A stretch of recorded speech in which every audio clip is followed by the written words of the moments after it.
பண்ணிட்டார். இப்ப இந்த இருதயத்துல ஆண்டவர் வந்து அவருடைய ஆவியை ஊத்திட்டதுனால நம்ம எப்போ என்ன செய்யறோம்னா அந்த ஆவியாருடைய வெளிப்பாடை நம்ம காண்பிக்கிறோம். பேனா சும்மா தான் இருந்துச்சு, அது எழுதாம தான் இருந்துச்சு. அந்த பெண்ணில் வந்து கொஞ்சம் இங்க் எடுத்து என்ன செஞ்சிட்டோம், ஃபில் பண்ணிட்டோம். பெண்ணை ஃபில் பண்ணிட்டு மறுபடியும் என்ன செஞ்சிட்டோம், போட்டு வச்சுட்டோம். இப்போ மறுபடியும் எழுதுறோம். அந்த இங்கெல்லாம் என்ன செய்யுது, எழுத ஆரம்பிக்கிறோம். ரலிலே சொல்லிருங்க, அல்லேலூயா. அவர் பரிசுத்த ஆவியானவர் நமக்குள்ள என்ன செய்தாரு, ஃபில்அப் பண்ணிட்டார். நமக்குள்ள ஊற்றப்பட்டதுனால இன்றைக்கு நம்முடைய வெளிப்பாடு எப்படி இருக்குது, தேவனுடைய அன்பு வெளிப்படுகிறது. ஆமென். ஒரு அல்லேலூயா சொல்லுங்க, அல்லேலூயா. அப்ப கிறிஸ்தவர்கள் ஏன் அன்பா இருக்கிறாங்க, கிறிஸ்தவர்கள் ஏன் எல்லாரும் மேல அன்பு செலுத்துறாங்க, தேவ அன்பு நம்மளை என்ன செஞ்சிருச்சு, நம்மளை ஃபில் பண்ணிருச்சு. அதனால நம்ம எப்படினாலும் என்ன செய்வோம், அன்பாக தான் இருப்போம். நம்ம என்ன செய்ய மாட்டோம், அன்பற்ற ஒரு கொடூரனாக நம்ம என்ன பண்றது இல்லை, இருக்க போறது இல்லை. ஏன்னா நம்ம எழுதுற பேனா, ஒரு அல்லேலூயா சொல்லியிருக்கேன், அல்லேலூயா. நீங்க எல்லாம் எழுதுறவங்க, நீங்க எதுவுமே என்னது இல்லை, எழுதாத பேனா இல்லை, எல்லாமே எழுதக்கூடியது. ஏன்னா கிறிஸ்துவின் அன்பு கொடுக்கல என்ன செஞ்சிருது, ஊற்றப்பட்டிருக்கிறது. அல்லேலூயா. அந்த தேவனுடைய அன்பு ரீஃபில்லிங், நாம் அவருடைய குணாதிசயங்களை வெளிப்படுத்தும்படியாக கர்த்தர் நம்மை உடமிட்டு பரிசுத்த ஆவியானவர் நம்முடைய வாழ்வில தங்கிவிட்டார். அவர் என்றைக்கு நம்ம கூடவே இருக்கிறார். ஒரு அல்லேலூயா சொல்லிருங்க, அல்லேலூயா. அவர் நம்மளை தனிமையா இருக்க விடுறதில்ல, அவர் நம்ம கூட இருக்கிறாரு. அப்ப 3 நாளைக்கு முன்னால பாருங்க, அந்த ஜேஇ எக்ஸாம் எழுதி போயிருந்த ஜாக்கி கூட்டிட்டு அங்க ஒரு அம்மா, ஒரு எஸ்ஐ அம்மா. அப்ப அந்த அம்மாட்ட பேசியிருந்தாங்க. அவங்க சொன்னாங்க, அவங்க பையனை வந்து ஃபாரின் அனுப்பியிருக்கிறோம், அவன் டாக்டர். அப்போ என்ன செய்யறான்னா, அவன் ரஷ்யாவில் ப்ராக்டிஸ் பண்ணிட்டு இருக்கிறான், நல்லா படிச்சுட்டு இருக்கிறான், ரொம்ப சந்தோஷம். அடுத்து ஒரு பொண்ணு, ஆனால் அந்த பொண்ணு வந்து 10th வரைக்கும் படிச்சிச்சு, இப்போ படிக்கிறது இல்லை. அது தனிமையாக ஒரு இடத்துல போய் உட்காந்துக்குது, என்னென்னமோ பேசுது, பக்கத்தில் வந்தாலும் துறந்துது, ரொம்ப வெறுப்பாக இருக்குது. லைஃபே என்ன செஞ்சிச்சு, வெறுத்துச்சு, ஒரே டிப்ரெஷன். எப்போ போனாலும் கத்துது, வராத என்ன தனிமையாக விட்டுரு, நான் குதிச்சிடறேன், நான் தற்கொலை பண்ணிடுறேன். அதுக்குள்ள என்ன செய்யுது, என்னென்னமோ பேச ஆரம்பிக்குது. ஏன்னா அந்த பிள்ளைக்குள்ள என்ன இல்லை, தேவனுடைய அன்பு அங்கே இல்லை. இவங்கள்ட்ட பணம் இருக்குது, அவரு அங்கிரி பெரிய தோட்டம்லாம் வச்சிருக்கிறாரு. ஆனா அவங்க பிள்ளைக்குள்ள பிசாசு என்ன செஞ்சிருச்சு, உள்ள பூந்துருச்சு. அப்ப பிசாசு அலக்கழிக்குது, அந்த குடும்பத்துல நிம்மதி இல்லை. ஆனா ஆண்டவர் சொல்றாரு, நமக்கு வந்து ரீஃபில்லிங் லைஃபை நம்முடைய இருதயத்துல பரிசுத்த ஆவியானவர் நம்முடைய உள்ளத்திலே அன்பை ஊற்றி இருக்கிறார். ஆமென். அதனால நம்முடைய வாழ்க்கையில அன்பு வெளிப்படுகிறது, சந்தோஷம், சமாதானம்.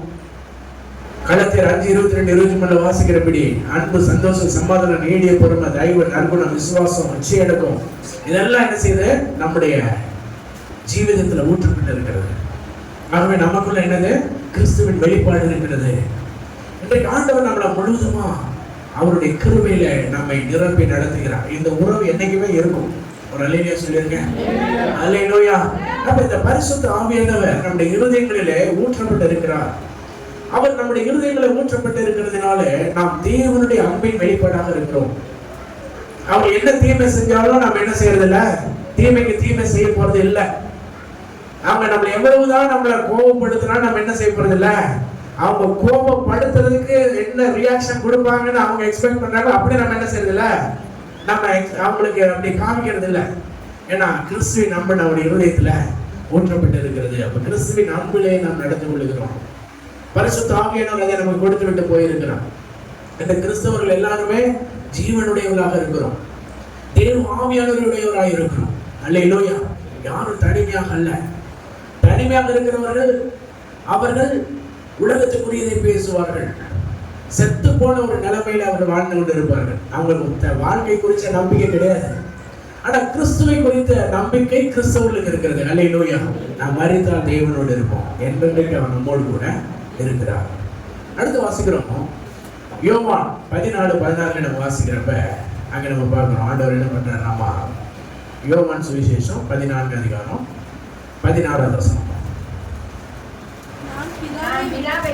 நான் பிதாவை வேண்டிக் கொள்ளுவேன், அப்பொழுது என்றென்றைக்கும் உங்களுடைய கூட இருக்கும்படிக்கு சத்திய ஆவியாகி வேறொரு தேற்றவரனை அவர் உங்களுக்கு. ஒரு அல்லேலூயா சொல்லிருங்க, அல்லேலூயா. இப்ப தெய்வன் என்ன செய்யறாரு, ரொம்ப பர்ஃபெக்டா இருக்கிறார். இயேசு கிறிஸ்து இந்த உலகத்துல இருக்கிற வரைக்கும் எப்படி இருந்தாரு, வெரி வெரி பர்ஃபெக்ட். ஒரு காரியத்துல அவர் என்ன செய்யல, தோத்து போகவே இல்லை. எதுலையுமே அவர் தீங்க ஒண்ணுல கூட அவர் ஃபெயிலியர் ஆகல. 100% காட்லி, ஃபுல் அண்ட் டிவைன் லவ்லியே இருந்தார். அப்ப இன்னைக்கு நமக்கு டிவைன் லவ் இருக்கும்படிதான் ஆண்டவர் என்ன பண்ணியிருக்கிறாரு, ஹோலி ஸ்பிரிட்டை அவர் நமக்கு ரிசீவ் பண்ண அவர் அனுப்பியிருக்கிறார். ஒரு அல்லேலூயா சொல்லியிருக்காரு, ஒரு அல்லேலூயா சொல்லியிருக்காரு. அல்லேலூயா. இந்த பரிசுத்த ஆவியானவர் மூலமாக நமக்கு இளைப்பாறுதல் வருகிறது, ரெஸ்ட். பரிசுத்த ஆவியானவர் இருக்கிற இடத்துல என்ன இருக்குது, ரெஸ்ட், இளைப்பாறுதல் இருக்கிறது. இந்த பரிசுத்த ஆவியானவர் நமக்குள்ள வரும் பொழுது பரிசுத்த ஆவியானவருடைய தேற்றரவாளனுடைய ஆறுதலும் உற்சாகமும் புதுப்பித்தலும் நமக்குள்ள இருந்து கொண்டே இருக்கிறது. அவர் ஒவ்வொரு நாளும் நம்ம என்ன செய்யறாரு, அப்டேட் பண்ணிட்டே இருக்கிறார். அவர் போன வருஷத்துல இருந்த குணாதிசயம் இந்த வருஷத்துல உங்கள்ட்ட கிடையாது. அல்லேலூயா சொல்லியிருக்கேன். அல்லேலூயா. அதே சேம் ப்ராப்ளம் தான் லாஸ்ட் இயர்ல நீங்க ஒன்று மீட் பண்ணீங்க, அந்த ரியாக்ஷன் அதுக்கு ரீக்ரியேட் வேற மாதிரி நீங்க அதை ரியாக்ட் பண்ணீங்க. ஆனா இந்த இயர்ல அந்த மாதிரி ஒரு ப்ராப்ளம் வரும்பொழுது நீங்க வேற மாதிரி ரியாக்ட் பண்றீங்க. என்ன காரணம்? தேவன் உங்களை என்ன செஞ்சாரு, அப்டேட் பண்ணிட்டார். ஒரு அல்லேலூயா சொல்லுங்க, ஒரு அல்லேலூயா சொல்லுங்க. அல்லேலூயா. அப்ப கர்த்தருடைய ஆவியானவர் நம்மை புதுப்பிக்கிறார். ஒவ்வொரு தடவையும் நம்ம என்ன செய்யறாரு, புதுப்பித்துக் கொண்டே இருக்கிறார். பலவிதமான ஏமாற்றங்களை நம்ம சந்திக்கிறோம். பயங்கரமான மன கசப்பு டெய்லியும், ஒவ்வொரு வீக்கும், ஒவ்வொரு மந்தும், ஒவ்வொரு இயரும், எப்போ வரைக்கும் ஆண்டவர் சொல்றார், நான் மட்டும்தான் அந்த உலகத்தில் அன்பா இருக்கிறேன். ஒரு அல்லேலூயா சொல்லுங்க, கரங்களை தட்டி. அல்லேலூயா, அல்லேலூயா. ஆண்டவர் இயேசு மட்டும்தான் யாரு, அன்பானவர், இனிமையானவர், பர்ஃபெக்டானவர், 100% அவர்தான்.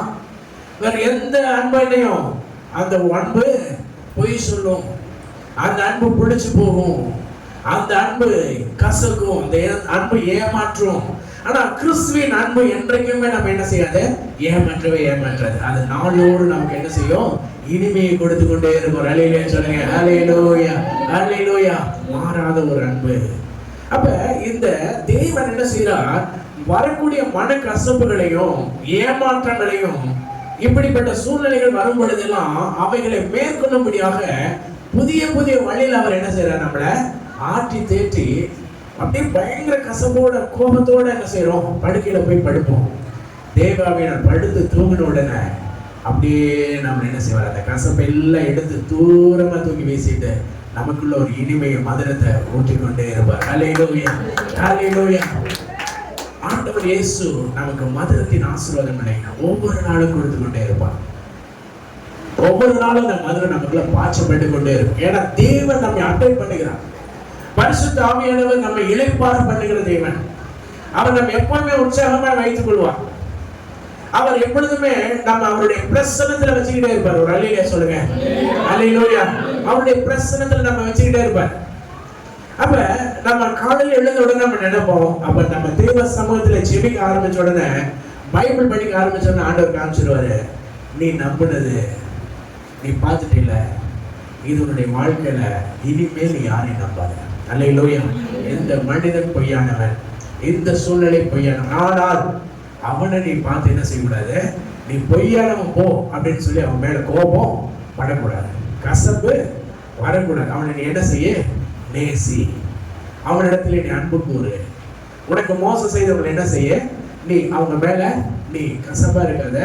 அதே நேரத்துல நீ யார் அப்படிங்கிறத நீ தெரிஞ்சுக்கோ. அப்ப நன்மை எது தீமை எது என்று பகுத்தறிகிற ஞானத்தை போதிக்கிற ஆவியானவர். கர்லை தட்டி கர்த்தரை மகிமைப்படுத்துங்கள். அல்லேலூயா.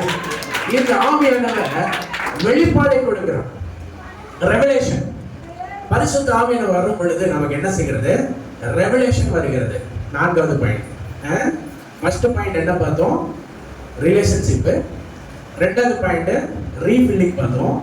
3வது ரெஸ்ட், இளைப்பாறுதலை பத்தி நம்ம பார்த்தோம். இப்ப இந்த பரிசுத்த ஆவியானவர் 4வது என்ன செய்யறாருன்னா ரெவலேஷன், வெளிப்பாடை நமக்கு கொடுக்கிற தேவனாக இருக்கிறார். அதே யோவான்லயே பாருங்க, சுவிசேஷம் 16:13 வாசிக்க. 16:13. சத்திய ஆவியாகிய அவர் வரும்போது சகல சத்தியத்துக்குள்ளும் உங்களை நடத்துவார். அவர் தம்முடைய சுயமாய் பேசாமல் தாம் கேள்விப்பட்டகள் யாவையும் சொல்லி வரப்போகிற காரியங்களை உங்களுக்கு அறிவிப்பார். ஒரு அல்லேலூயா சொல்லுங்க, அல்லேலூயா. பரிசுத்த ஆவியானவர் நமக்கு ரெவலேஷன் கொடுக்கும் பொழுது அந்த பரிசுத்த ஆவியானவர் மூலமாக கர்த்தர் வெளிப்பாட்டை தருவார். பரிசுத்த ஆவியானவர் நமக்கு சத்தியத்தையே வெளிப்படுத்துவார். நாம் எதை ஆயுதமாக்க வேண்டும் என்று சொல்லி எதிர்காலத்தை குறித்து அவர் நமக்கு பேசுவார், வெளிப்படுத்துவார். சுயமா எதையுமே பேச மாட்டார். உலக மனுஷன் பேசினா சுயத்தை தான் பேசும். சரியா? உலக மனுஷன் வந்து சுயத்தை தான் பேசும். ஆனா பரிசுத்த ஆவியோட சுயமா எதையுமே பேசவில்லை.